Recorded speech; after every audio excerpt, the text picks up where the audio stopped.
Okay, so let's talk about something that seems kind of impossible, right?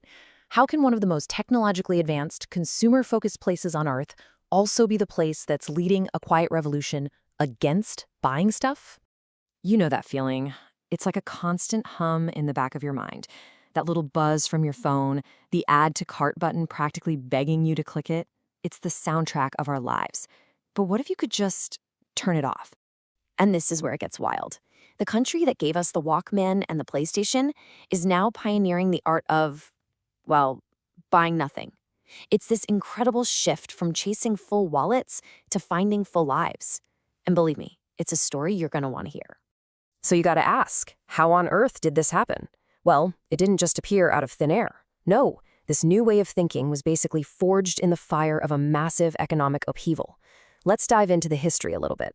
Okay, so picture the 1980s. Japan is an absolute economic giant.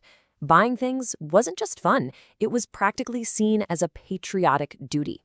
But then, 1991, the whole thing just burst. And what came next wasn't just a recession. They call it the lost decade. And it literally rewired the brains of an entire generation. And that's where you see this huge split between generations. You had the parents who believed in a job for life, that your status was tied to the things you owned. But their kids, this so-called Satori generation, they saw all those promises just evaporate. They looked at the stress, the sacrifice, and they basically said, wait a minute, what if we just don't do that? They started choosing meaning over money and finding contentment with less. Now, I know what you're probably thinking. Marie Kondo, right? Tidying up, sparking joy. And yeah, that's part of the picture. But what's happening here goes so much deeper. This isn't just a trend. It's rooted in philosophies that are hundreds of years old. First, let's talk about a word, Mottainai. This isn't just don't be wasteful. It's this deep, almost spiritual feeling of regret when something is wasted. It's the idea of honoring the life, the energy, and the resources that went into making something. You see an object as more than just a disposable thing. Then there's this concept, Danshari.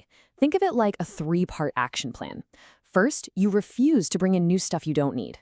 Second, you dispose of the clutter you already have. And the third part, this is the real game changer, you separate yourself from the actual attachment to things. It's about clearing out your head, not just your closet. And finally, one of my favorites, wabi-sabi. This is just a beautiful idea. It's the art of finding beauty in things that are imperfect, things that are old, things that show their age and use. It totally flips our obsession with new and shiny on its head. Instead, you're celebrating character, history, and things that are built to last. So here's the big economic question, right? What happens when an entire generation just stops buying so much stuff? You'd think it would be a total disaster for the economy. But what's actually happening is something far more interesting. It's not a collapse, it's an evolution. And it's really fascinating to see how businesses are getting smart about this. Old school retail stores, yeah, a lot of them are struggling, but new ideas are booming. Look at Muji. They built a whole global brand on no brand simplicity. Uniqlo pivoted from fast fashion to lifewear, stuff that's meant to last.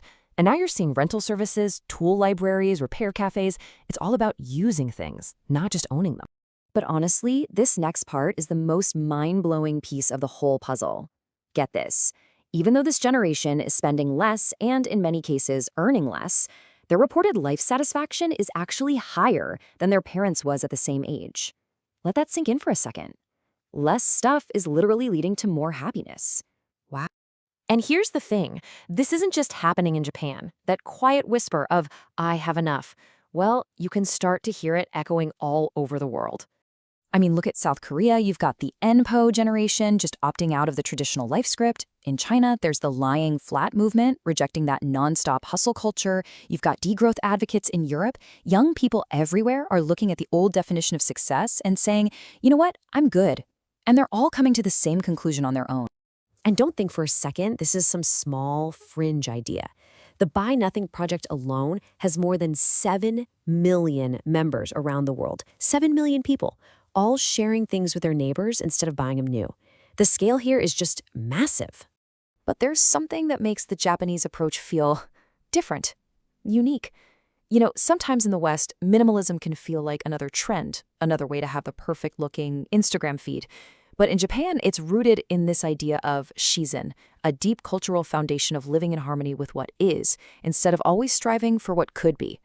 It comes from a place of real, ancient wisdom. So, all of this brings us to the big question, doesn't it? What can the rest of us actually learn from this quiet revolution? And look, let's be real for a second. This isn't some perfect magic philosophy. There are valid criticisms, for sure. People rightly point out that having the choice to own less is a huge privilege. Others worry it might just be a mask for giving up. And let's face it, trying to live this way when the whole world is screaming at you to buy more, it's hard. It's really, really hard. But the idea here isn't to go home and throw everything you own in the trash. The real invitation is to just start asking better questions. So next time you're about to click that buy button, just pause and ask yourself this first question. Is this thing going to serve my life, or am I going to end up serving it? And then try this one. Zoom out a little bit. Ask yourself, will this still matter to me in 5 years? It's such a simple question, but it's amazing how it can instantly separate a passing want from something of real, lasting value. And here's the last one, and it's maybe the deepest. Does this purchase, this thing, align with the person I actually want to be? Suddenly, it's not just about buying something. It's about building your own character, one choice at a time. At the end of the day, what's happening in Japan is a redefinition of success. It's not happening with loud protests in the streets, but with quiet choices made every single day. They're just living the change. And in a world that never ever stops screaming for more, their collective whisper of enough, well, that just might be the most revolutionary sound of all.